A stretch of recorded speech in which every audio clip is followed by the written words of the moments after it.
সোয়াট বাজারে দাঁড়িয়ে আছি, এখন বাজে পুরোপুরি 10টা।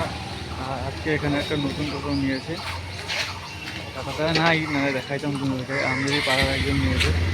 আর অনেকক্ষণ থেকে দাঁড়িয়ে আছি, কোনোরকম প্যাসেঞ্জার নিয়ে প্যাসেঞ্জার অপেক্ষায় দাঁড়িয়ে আছি। আর দেখি কখন প্যাসেঞ্জার পাওয়া যায়। আর দুজন ছাড়া কিন্তু জলপাইগুড়ি যাবো না, এটাই আমার আশা ছিল। আর ওই যে সেই দাদা নতুন টোটো যে নিয়েছে টাকার টোটো, তো আবার দেখা হচ্ছে তোমাদের সঙ্গে, প্যাসেঞ্জারের সঙ্গে জলপাইগুড়ি। তো হে গ্যাস, ফাইনালি দুজন প্যাসেঞ্জার পেয়েছি। আর একটু এগিয়ে আসতেই সবার ব্রিজ ক্রস করতে আরও একজন প্যাসেঞ্জার পেয়েছি। 3জন প্যাসেঞ্জারকে নিয়ে আছি জলপাইগুড়ির দিকে। তোমরা ভিডিওটা দেখতে থাকো। 3জন প্যাসেঞ্জারকে নিয়ে আসতে হলো রাস্তায়, আর কোনোরকম প্যাসেঞ্জার পেলাম না।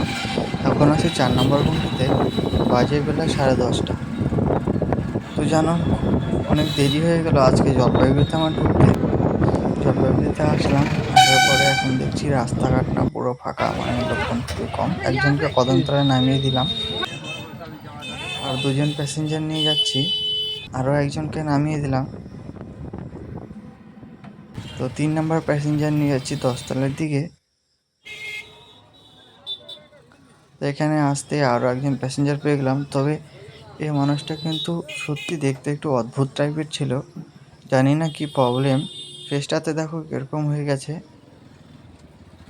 অনেকক্ষণ থেকে বসিয়ে রেখেছি, কারণ আমি কিছু কাজ করছিলাম। আর আমার না মানুষটাকে দেখে পুরো অবাক লাগে, এত সাদা। আর মুখের উপরে দুপাশে দুটো গালের মধ্যে দেখো, এবং নাকের মধ্যে কেমন একটা দাগ। তাকে নামিয়ে দিলাম। তো এখানে আসতে কিছু প্যাসেঞ্জার দেখলাম গাড়ি থেকে নামলো, এবং আমিও দাঁড়িয়ে পড়লাম তাদের অপেক্ষায়। ভাবছিলাম তারা নাকি যাবে। অনেকক্ষণ থেকে দাঁড়িয়ে থাকতে থাকতে ওরা না গল্পই শেষ হচ্ছিল না, ড্রাইভারের সঙ্গে জানি না কী গল্প করছিল এবং টাকার লেনদেন করছিল। তো আমিও দাঁড়িয়ে থাকি তাদের আশায়। তো থাকতে থাকতে আমি বোরিং হয়ে যাই। তো ফাইনালি একটু পরে দেখি মেয়েটা একটু নড়াচড়া করে, বুঝতে পারি আসবে। তো মেয়েটাকে আমি ইশারা করে বলি, তোমরা কি যাবে? তারা কোনো জবাব দেয় না। আবার ভাবি যে না থাকি, 3জন প্যাসেঞ্জার আছে, হয়তো যাবেই। তো অনেকক্ষণ পরে বুঝতে পারলাম তারা যাবে না। তো আবার সামনে আসতে না আসতে 3 বাজারে এখানে আসলাম, আরও একজন প্যাসেঞ্জার পেয়ে গেলাম রায়কোট করার উদ্দেশ্যে।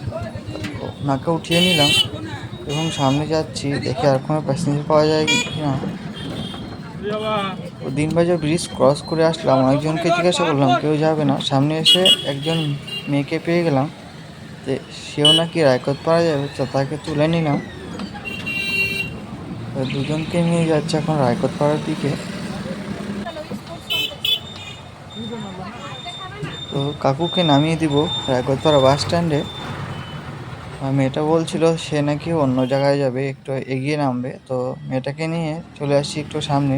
আমি কিন্তু ডান দিকে ঢুকবো, পিছনে গাড়িটা কেমন যেন হরেন মেরেই যাচ্ছিল, বোরিং লাগছিল আমার। তো আমি মেয়েটাকে নামিয়ে দিলাম। নামিয়ে দেওয়ার পরে মেয়েটাকে ওটাই বলছিলাম যে লোকটা কেমন ছিল, জানে এই পাশে যাবো তবুও হরেন মারছে। সামনে আসতে না আসতে সদরে এখানে আরও একজন প্যাসেঞ্জার পেলাম, তাকে নামিয়ে দিব কদমতলার একটু ভিতরে। তো উঠিয়ে নিলাম। আর দিদিটা আমাকে অনেক কিছু বলছিল, কী কী যেন বলছে আমার মনে পড়ছে না।